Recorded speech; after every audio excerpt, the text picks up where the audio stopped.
Scorpio, welcome to your astrology reading for the month of August. So before I jump into this is going to be most applicable for your rising sign. It's also really important though for your sun sign as well as your moon sign. And so your rising sign is how other people perceive you. Your sun sign is how you express yourself. And so you can kind of see how people perceive you, how you express yourself. And then your moon sign is how you process everything internally. So kind of jumping into the energy of the month. We have a lot of Leo energy, but more specifically, we have Mercury stationing retrograde. And it really just kind of adds to all of the list of planets that are already retrograde. So from that perspective, we already have Pluto retrograde in Aquarius, Saturn in Pisces, Neptune in Pisces, and Chiron, even though it's an asteroid, this one's still significant. Chiron is retrograde in the sign of Aries. And so what this means is when a planet is retrograde, the energy is really reversed. And so this is Mercury is a planet of communication. So this is a lot of things being directed inward instead of some sort of outward overt conversation. We've actually been in the pre-shadow since the middle of July. So July 16th is when it started. And we'll see the retrograde happen pretty early in the month. But to start off the month, we actually have the new moon in the sign of Leo. So that happens on August 4th at 7:13 in the morning Eastern time. And so when this happens, you've got the sun and the moon. They're both in Leo. They're at the same degree point in the sky. So an easy blend of energy here. The sun, how you express yourself, and the moon, how you feel. So this is a lot of expressing how you feel in the sign of Leo. So this would be bold kind of expressions, maybe even thinking about things differently, expressing yourself differently, really taking that kind of that Leo energy, which is very bold, very dynamic. It can be dramatic on kind of that more extreme side of it, but very stepping out of your comfort zone type of energy. And so for you, Leo occupies your 10th house. 10th house is your career and public reputation. So there might be things that you're thinking about, feeling, wanting to express as it relates to your career or public reputation. During this new moon, it's actually going to create an opportunity here for some sort of growth. The new moon, so the sun and moon in Leo, will sextile Mars and Jupiter in the sign of Gemini. And so Mars is the planet of action. Jupiter is growth and expansion. So in the sign of Gemini, this is a lot of focus on the details, getting down to understand the truth of the situation. The connection here between the 10th house and your 8th house. So 8th house is the money that you would earn from your job. And so what you can see here is there might be some sort of conversation or the way that you're expressing yourself that leads you to maybe ask for a raise or in some way put yourself in a scenario where you can have a positive impact to your income, expanding your income. That's the Jupiter energy here. And so really, really positive for you with this new moon energy. This is an opportunity that you would have to seize. This is not something that's just going to automatically be handed to you, but it is right there in front of you. And then we'll also have the sun and moon trine the north node in the sign of Aries. And so the north node, it's the eclipse. So we're in Aries Libra eclipse season. The north node is the action that we need to take. So this is those fated type of actions. Aries for you occupies your 6th house. So this is your daily routines, your daily life, that just think of it as the things that you do on a regular basis, like your eating habits, your exercise habits, what you do day in and day out. And so this new moon energy, so maybe stepping out of your comfort zone, expressing yourself, how you feel about your job, or doing something that has a positive impact on your career and public reputation, really aligns with the action that is happening here or that you need to take in your daily life. And so really positive, probably the new moon in Leo is positive for most everybody, but really positive for you, Scorpio. And then later the same day, we'll have Venus enter the sign of Virgo. So that's going to happen on the 4th at 10:23 in the evening Eastern time. And so Venus in Virgo. Virgo likes to get into the details. It's a healing energy. And so Venus likes to bring things together. So when you kind of couple that with the healing energy, this could be like wounds closing. This could have something that wants to come together here because Venus likes to bring things together. It rules relationships. It's all about what you value, what's most important to you. And so the Virgo energy occupies your 11th house. This is your community. So think of it as your tribe, your friends, that group of people that you choose to be around on a regular basis. And so when Venus enters the sign of Virgo, it will automatically, because it happens right away, conjunct Mercury in the sign of Virgo. So right now Mercury's in Virgo, it's still direct. And so this could be having conversations with your friend. You might be having some sort of healing conversation with your friends, mending something here when it comes to those relationships, because that Venus energy does want to bring people together. And maybe it's not a mending necessarily. Maybe it's just like a deepening of the connection that you have with those people. Venus and Virgo will also trine Chiron in Aries. And so Chiron is the wounded healer. Chiron's actually retrograde in the sign of Aries. And so all of those wounds that have been buried beneath the surface, they're coming up. They're more front and center than they have been in a long time. And so we've been seeing this over the last several months, really since we had the eclipse in the sign of Aries back in April, on April 8th. And so Aries for you is sitting in your 6th house of daily life. And what this looks like is any kind of conversations you're having with your friends, healing something here, bringing things together as it relates to your friendships and that group of people, because these aren't the one-on-one connections. It's really the collective. It's helping to heal whatever wound has been coming to the surface. So there's something that's been happening in your daily life, some sort of wound that has, maybe prevented you from having the life that you want to have, or something along those lines. But these healing conversations and these connections with your friends is going to help in that way. We'll also have Venus in Virgo square Uranus in the sign of Taurus. We're actually going to see this a lot throughout the month until we get towards the end of the month, where we're able to work with this energy a little bit more. And so Uranus in Taurus. So Uranus is a planet of transformation. It's the sudden changes that happen here. Usually an uncomfortable type of change. It's not something that you would see coming, because it does kind of happen instant. And in the sign of Taurus, so Taurus is very grounded, very practical energy. This is occupying your 7th house. So now we're talking about those one-on-one connections, really getting down to, if you're married, it would be your spouse. It would just be those significant relationships in your life. Again, that one-on-one. And so what this looks like here is, because you have this Venus and Virgo energy, you have these healing conversations that are taking place within your group of friends. It's creating obstacles or challenges to the changes that are happening in your one-to-one relationships. But it feels more like just the emphasis isn't on those relationships right now. It's on the collective. It's not on the individual relationships. And so again, towards the end of the month, we'll be able to work with this energy. This is going to pop up periodically throughout the month. And I think actually pretty consistent throughout the month. Then we have Mercury station retrograde in the sign of Virgo. This happens on the 5th at 12:56 in the morning Eastern time. So it's literally right after Venus enters into Virgo. A couple hours later, we have Mercury station retrograde in Virgo. And so those two planets are still in a conjunction, because Venus just moved into this energy. And so now, instead of maybe having those conversations with your group of friends, you might be taking a different viewpoint here, where you're looking inside. How do I need to process this information? Where's my role in all of this? How do I hold myself accountable? And it's really kind of figuring out, how do you internally figure out a way to kind of bring things together with your group of friends, have those conversations. This Mercury retrograde in Virgo will also square Mars and Gemini. And Mars and Gemini here, again, in your 8th house, this is the money that you would get from your job. This could be inheritance, spouse's money. It's the house of death and rebirth. So any kind of transformation that would be taking place. There's a lot that's actually within this house. So think of like power and control issues, intimacy issues, all of those things are incorporated in this 8th house. And so what this means is that as you're kind of thinking through and really analyzing your friendships, the depths of those friendships, what you're trying to do with those friendships, it's creating challenges to any kind of action that you want to take to maybe make some additional changes in your life. Again, it feels more like the emphasis now is on your group of friends as opposed to on you, the individual. We'll also see that square to Uranus in the sign of Taurus. And so again, thinking about your one-to-one relationships, your significant other, somebody along those lines, the energy here, it's just really focused on your friendships. It's not really focused here. So these square energies, even though the focus isn't on you and the action that you need to take in your personal relationships, or maybe even for your own transformation, it just feels like the emphasis right now is on the collective, but you can work with this. This is a square energy. You just have to put the effort and energy into it.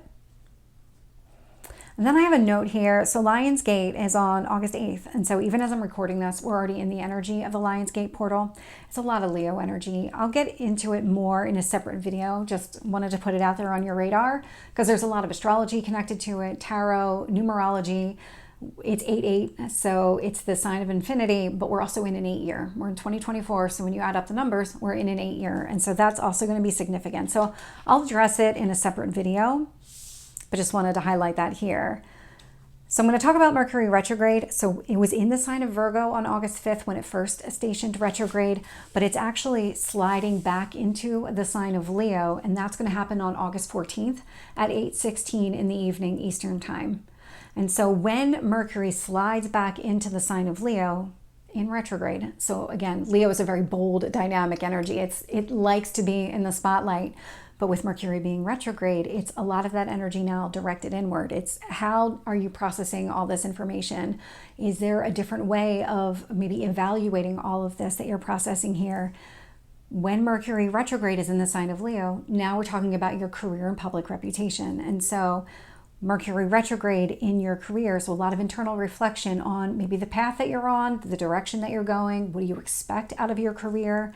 There is, when Mercury does re-enter the sign of Leo, it will conjunct the sun in the sign of Leo. And so a lot of how you feel, or maybe you're thinking about your career, it aligns with the way that you're expressing yourself in your career. So if there is something here that you're kind of going back and thinking about, reevaluating, completely aligned energy. Mercury retrograde will also trine the moon in Sagittarius.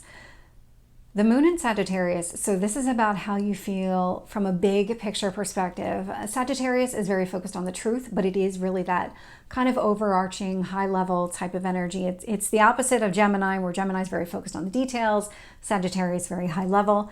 This is sitting in your second house of personal finances. And so Sagittarius rules that energy, which indicates that you're really, in this case here, you're really thinking about your financial security from an overall standpoint and how you feel about where it's going. What game plan do you have for yourself? What strategies have you implemented?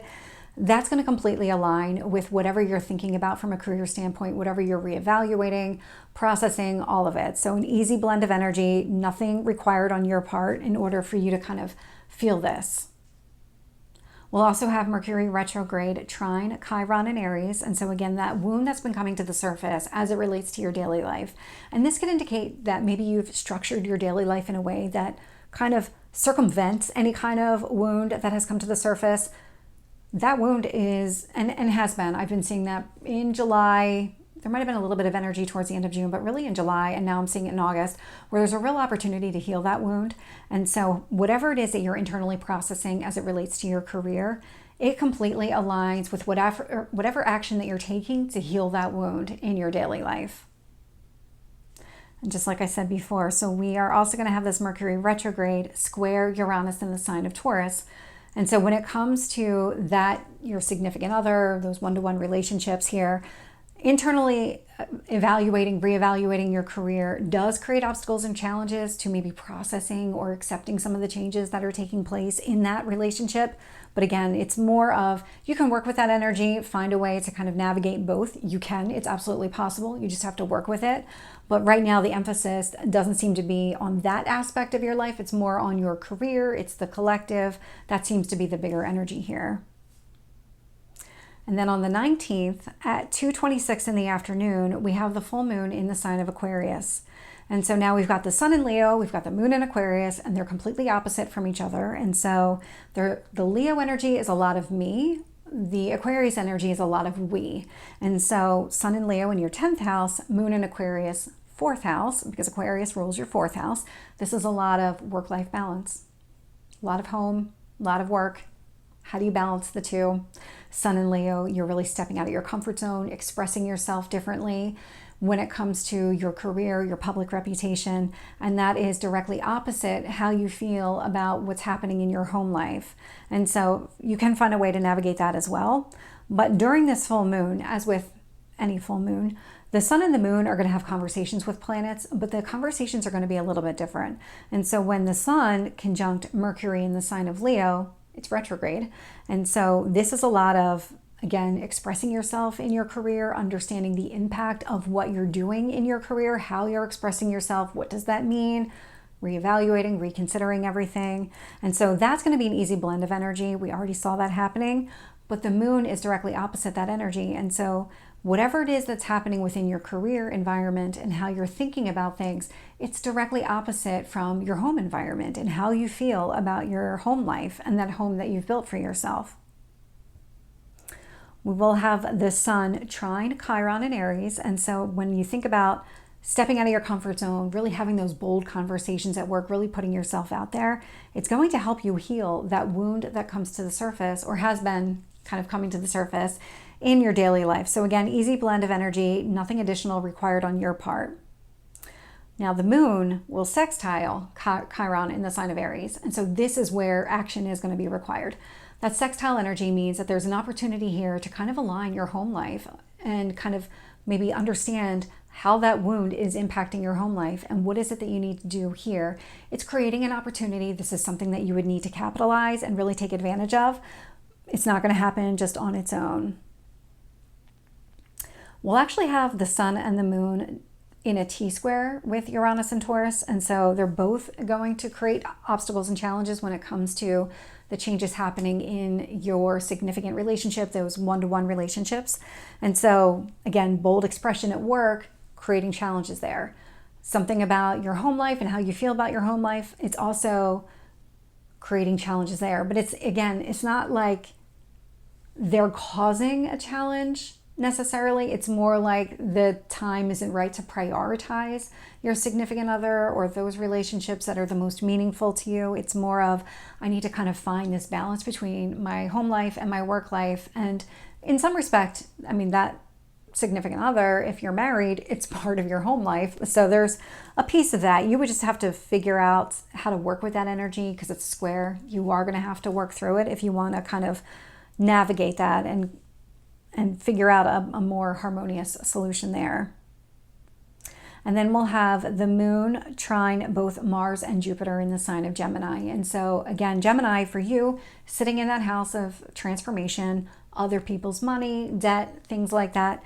And so how you feel about your home life, and for you, Aquarius, occupying your home life, means that you're very flexible when it comes to the structure of your home. There isn't kind of this rigid pattern, set structure in any sort of way, because Aquarius doesn't like that type of energy. And so how you feel about your home is really going to blend with whatever you're transforming about yourself.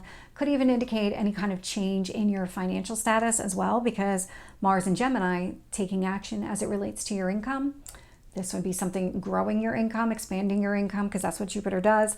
And so if there is some sort of pay raise that's coming to you, because we saw earlier in the month there was an opportunity to ask for it, if that is something that's coming your way, then it's going to completely blend with the home life that you've already created for yourself. And then on the 22nd, we have the sun enter the sign of Virgo. So that's going to happen at 10:55 in the morning Eastern time. And so when this happens, we'll have the sun enter the sign of Virgo. Mercury is still retrograde in the sign of Leo. Those two are still in close contact with each other. So this is an easy blend of the energy. And so the sun in Virgo it's an expression, but it's a different type of expression. Virgo is your inner self. There's a lot of internal conversation, a lot of internal reflection. Virgo is a very healing energy. In tarot, it's the Hermit card. And so this is about stepping out of the limelight, kind of internalizing everything, figuring out what course of action that you want to take, and really kind of getting down into that nitty gritty. It's a very analytical sign. It's a healing sign. And so when it's conjunct Mercury retrograde in the sign of Leo, what this indicates to me is you might be finding a way to internally express yourself, because the sun, you still want to express this. You might be finding a way to express that inner piece of yourself with your friends in your community here. And it's going to completely align with however you're understanding your career, the trajectory that you're on when it comes to your career, public reputation. So there's this easy blend of energy, very natural, very organic here.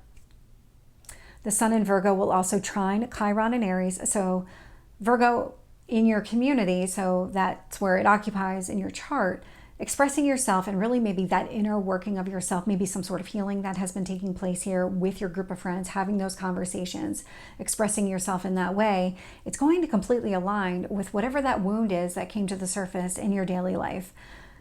Easy flow of energy. Again, this is something where it's almost like the conversations with your friend really help you understand the impact of that wound and how do you address that wound and what additional action do you need to take here in order to keep moving forward and in order to heal it here.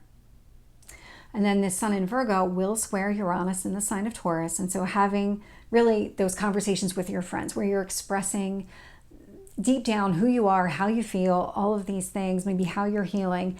It's creating challenges to that one-on-one significant relationship in your life. But again, it's more along the lines of you've got other things that you're focused on at the moment. That just doesn't seem to be it. But you're going to see that energy gets better at the end of the month.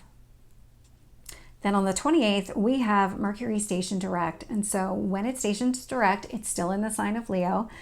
Again, on the 28th at 5:14 in the afternoon Eastern time. And so when Mercury stations direct, it's going to trine Chiron in Aries. And so what this means is now these outward expressions of your job, your career, your public reputation, whatever it is that's happening here, maybe these bold conversations that you're having, that's also helping to heal that wound that came to the surface in your daily life. And so there's a connection here. You can see there's a lot of conversations around the way that you're expressing yourself, maybe stepping out of your comfort zone, doing it a little bit differently. It's helping you really address throughout the entire month this wound that's coming to the surface. Because in order to address this wound, it feels like you did need to do something different and you're in this energy of doing it. And a lot of it is coming down to conversations that you're having. Mercury and Leo will also sextile both Mars and Jupiter in Gemini. And so again, the conversations that you're having at work, this is also creating another opportunity.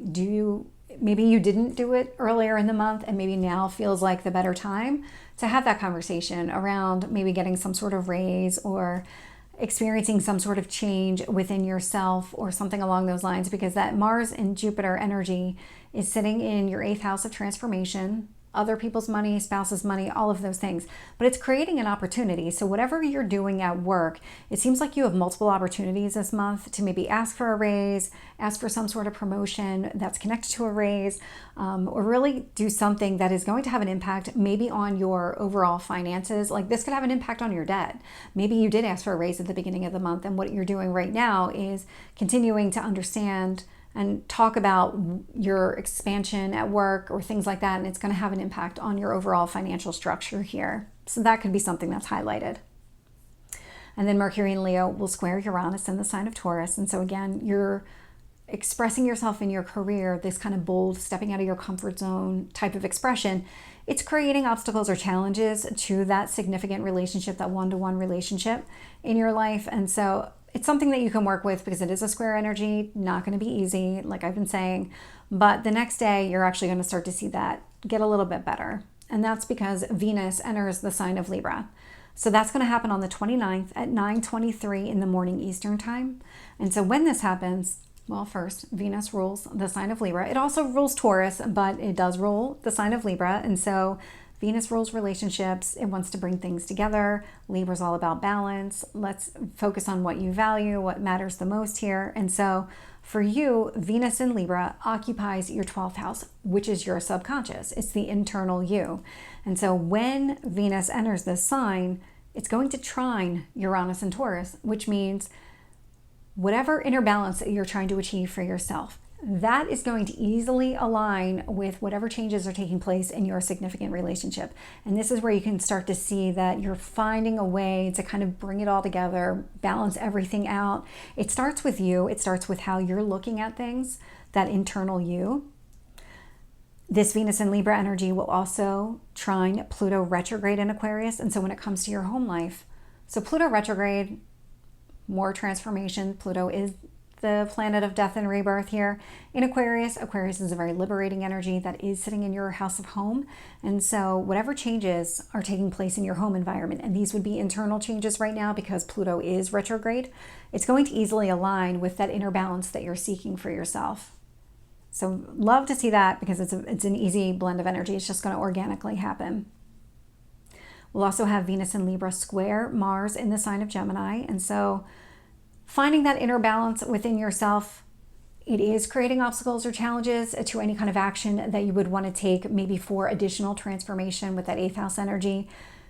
It's only going to trine Mars. And so what this indicates is that it's really more of maybe now's not the right time to act just because of these obstacles and challenges. So if there is something here that you want to action, now might not be the right time. If you think it is, you can work with the energy for sure. It's a square. And then we'll have Venus in Libra opposite Neptune retrograde in Pisces. And so we're again talking about your inner balance. Now it's going to be directly opposite this Neptune retrograde in Pisces. So Neptune rules the sign of Pisces. Pisces is all about your dreams. Think of very high level, what are your dreams? Sometimes these dreams can be so far off base from reality that they're really hard to kind of ground and make practical. And so when Neptune stationed retrograde, it was a lot of maybe lifting the veil, seeing how practical your dreams were, how realistic you could make them, and what kind of work did you need to do, or do you need to modify them? Do you need to go back and rethink what your dreams are?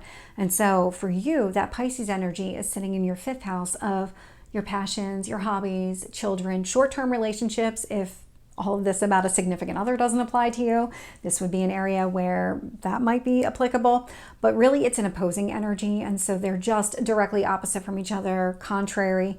You can find a way to make it all work. This one is going to be a little bit harder to work through than it would be with a normal square. So Scorpio, this is your reading. I hope it resonates. If it did, please like, share, and subscribe, and I will see you next time. Take care.